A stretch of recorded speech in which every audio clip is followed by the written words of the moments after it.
제가 강아지 처음 키울 때요, 누가 이 5가지만 먼저 알려줬어도 진짜 쓸데없는 것들 절반은 안 샀을 거예요.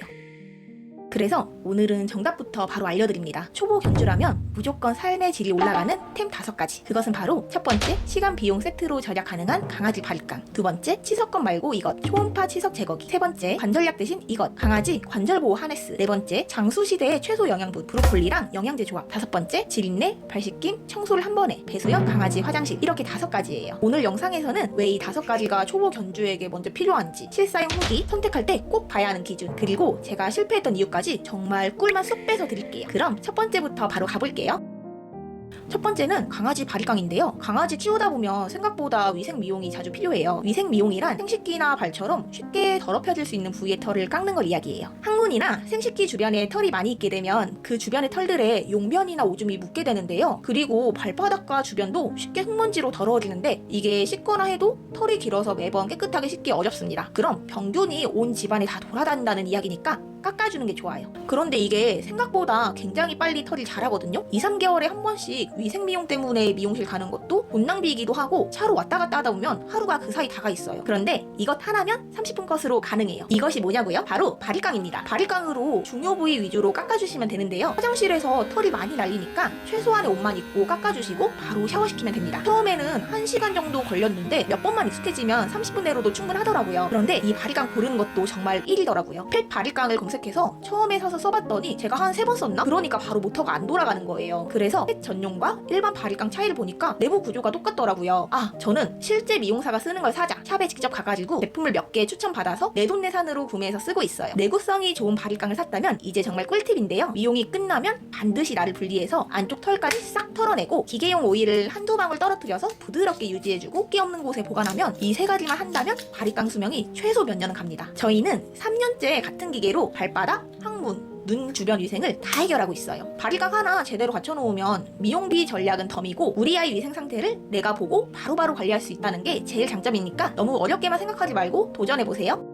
두 번째는 초음파 치석 제거기예요. 강아지를 데려오면 제일 먼저 걱정되는 게 아무래도 치석이잖아요. 그래서 대부분 인터넷에 바로 검색해서 치석검부터 사게 돼요. 저도 그랬고요. 치석검 광고를 보면 견종에 맞춰서 이빨 모양에서 치석이 우수수 떨어지니까 이게 강아지 간식도 되고 치석도 빠지고 완전 개이득이네 믿고 저도 하루에 꼭 1개씩 몇 년을 그렇게 줬던 것 같아요. 그런데 시간이 지나면서 이상한 일이 생겼어요. 어느 날 송곳니 하나 끝이 깨져 있는 거예요. 치과 가서 상담해보니까 딱딱한 걸 오랫동안 씹으면서 눈에 안 보이는 균열이 쌓이다가 어느 순간 한 번에 탁 하고 나간 거래요. 송곳니 깨져 있는 거 속상하긴 했는데 그래도 치석은 좀 줄었겠지 싶었는데 누렇게 붙어있는 치석이 거의 그대로인 거예요. 그때 전 진짜 너무 허탈했습니다. 내가 이걸 믿고 도대체 몇 년을 먹은 거지? 진짜 치석을 제대로 없애려면 결국 치과에서 스케일링을 해야 하는데 여기서 또 문제가 발생하더라고요. 일단 강아지 치과가 동네에 잘 없어요. 서울에 유명한 곳이 있기는 한데 그런 곳 말고는 일반 동네 동물병원은 좀 사이드로 하는 느낌이라서 찜찜하기도 하고 그리고 스케일링 할 때마다 전신 수면 마취를 해야 되는데 이게 자칫하면 못 깨어나서 애한테는 큰일 날 수 있어서 좀 쉬운 일이 아니더라고요. 생각보다 한 번 할 때마다 큰 돈이 들어가고 이걸 매번 수면 마취 한다는 건 제가 생각했을 때 좀 받아들이기가 어려웠어요. 그래서 저는 대안으로 집에서 금속 스케일러를 먼저 샀어요. 스케일러는 치과 도구처럼 되어 있는데 말 그대로 긁는 거예요. 근데 막상 해보니까 치석이 워낙 단단해서 긁히지도 않고 긁히지 않으니까 제가 좀 더 막 세게 긁게 되고 근데 그러다 보니까 아이도 불편해서 금방 포기하게 되더라고요. 그래서 정말 방법이 없나 싶어서 다시 좀 열심히 찾아본 게 초음파 치석 제거기예요. 저는 이걸로 정답을 찾았어요. 이건 힘으로 긁어내는 게 아니라 초음파 진동이 치석과 이빨 사이에 들어가면서 1초에 3만 번 이상 진동을 일으켜서 덩어리째 툭 하고 떨어지게 하는 방식이라 제가 강하게 누를 필요가 없더라고요. 처음엔 저도 긴장해서 아주 살살했는데 몇 번 익숙해지니까 눈앞에서 딱딱한 치석 조각이 작은 돌처럼 떨어져 나가는 걸 보게 됩니다. 그 순간 느껴지는 그 쾌감이 이게 진짜 제대로 관리하는 거구나 싶었어요. 지금은 루틴을 이렇게 잡았어요. 평소에는 부드러운 양치로 전체적으로 관리해주고 치석이 쌓이는 것 같을 때 3개월에 한 번씩 초음파 치석 제거기로 굵은 덩어리만 제거해주고 있어요. 이렇게만 하더라도 입냄새가 확 줄고 강아지 이빨 건강과 구강 건강 2개 다 챙기실 수 있을 거예요. 우리 강아지가 10살 넘어서도 이빨이 건강하게 그리고 잘 먹길 바란다면 꼭 이 방법을 참고하세요.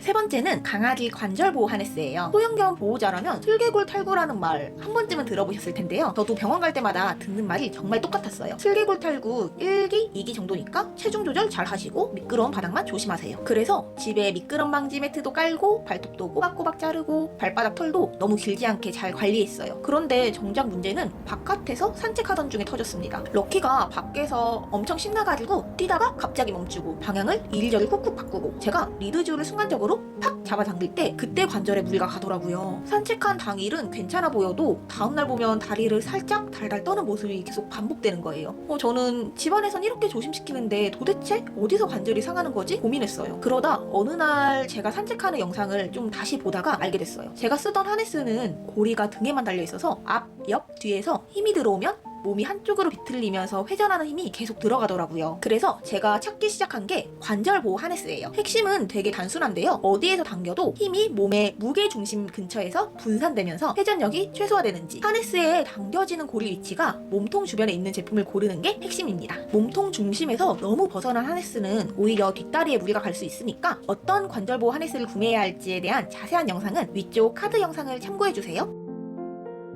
이런 기준으로 하네스를 바꾸고 나니까 럭키가 산책 끝나고 집에 와서 다리를 떠는 일이 확 줄었습니다. 사람도 등산하거나 뛰거나 할 때 다치기가 쉽잖아요. 강아지도 똑같아요. 소형견 관절은 집 안보다는 매일 자주 나가는 바깥 산책에서 어떻게 관절을 보호하느냐에서 갈리는 것 같아요. 이 아이템은 관절 수명을 연장해주는 꿀템이라서 우리 아이를 키우기 시작할 때부터 방향을 제대로 잡아두시면 저처럼 슬개골 탈구로 후회하시는 일은 없을 거예요.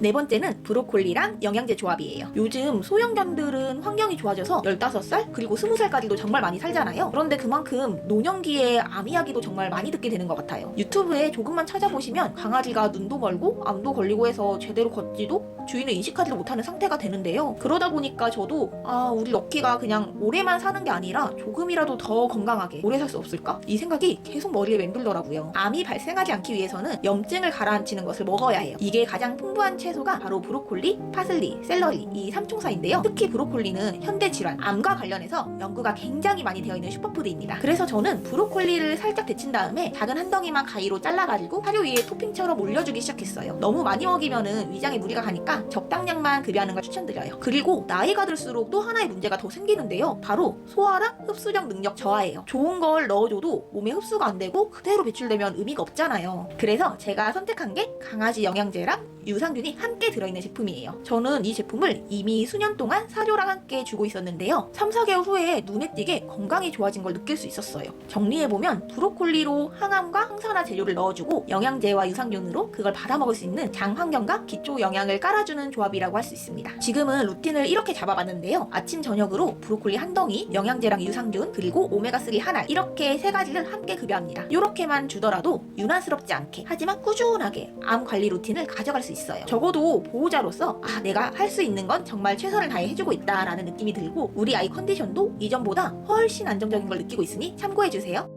마지막 5번째는 배수형 강아지 화장실이에요. 집에서 패드만 깔아두고 키우면 어떻게 되냐면요. 어릴 때는 오줌을 조금만 싸지만 어느 정도 아이가 크면 오줌량이 많아지게 돼요. 그래서 배변 패드 정중간에 오줌을 쌀 때도 있지만은 가장자리 쪽에 오줌을 싸게 되면은 이 오줌이 흘러나오고 흘러나온 오줌은 그대로 우리 아이 발바닥에 묻게 됩니다. 그리고 오줌 묻은 발로 온 집안을 다니다가 우리한테 안기고요. 그러면 루틴이 결국 어떻게 되냐면 먼저 오줌 패드 치우고 그다음에 오줌 패드 앞에 발바닥으로 오줌 이렇게 묻혀놓은 거를 알코올로 닦고 그리고 아이 발에 오줌이 묻었으니까 아이 발로 씻기고 오줌 냄새가 나니까 창문 열어서 환기시키고 강아지가 소변 한 번만 봤을 뿐인데 이렇게 치우느라 제 에너지가 반쯤 날아가더라고요. 근데 그렇다고 완벽하게 닦이지도 않아요. 지린내도 은근히 계속 남아있어가지고 너무 힘들더라고요. 그래서 제가 바꾼 게 밑으로 소변이 빠지는 배수형 화장실이에요. 배수형 화장실은 밑에 홈이 있어서 오줌이 나오더라도 발에 묻질 않더라고요. 그래서 오줌을 누고 나서 해당 패드를 물로 이렇게 씻겨주기만 하면 끝이에요. 문제는 기존 패드에 싸던 아이가 여기에 잘 적응을 하느냐의 문제인데 처음부터 패드를 싹 없애면 아이도 헷갈리니까는 처음에는 패드를 위에 깔아놓고 한 달, 그 다음에는 패드를 반만 접어놓고 한 달, 그리고 3분의 1 접어놓고 한 달, 그 다음에는 아예 패드 없이 이렇게 하니까 좀 오래 걸리긴 했지만은 자연스럽게 배수형 화장실에서 용변을 봤어요. 지린내 스트레스, 바닥 닦기, 발 다시 씻기기 이 세 가지가 사라지니까 정말 신세계더라고요. 강아지가 오줌 한번 싸는 게 더 이상 집안일이 아니게 되는 거죠. 반려인의 삶의 질을 확 끌어올려주는 아이템이라서 배변 패드로 전쟁 중이신 분이라면 한 번쯤 진지하게 고려해보시면 정말 좋을 것 같아요. 여기까지 보시면서 이건 나중에 우리 아이 키울 때 꼭 참고해야겠다 하는 아이템이 하나쯤 떠오르셨을 거예요. 이럴 때 구독과 좋아요를 눌러두시면 좋은 점이 있습니다. 나중에 그때 봤던 그 바리깡 영상 뭐였지? 치석 제거기 설명 좀 다시 보고 싶은데 할 때 있잖아요. 그럴 때 좋아요 눌러두신 영상은 내 목록에서 바로 꺼내볼 수 있고, 구독을 해두시면 새로 올라오는 강아지 육아템, 건강관리 영상도 놓치지 않고 받아보실 수 있어요. 그러니까 구독과 좋아요 하셔서 앞으로도 꿀템 정보 많이 받아가세요. 오늘도 끝까지 시청해주셔서 정말 감사드립니다. 다음에 또 봐요. 안녕.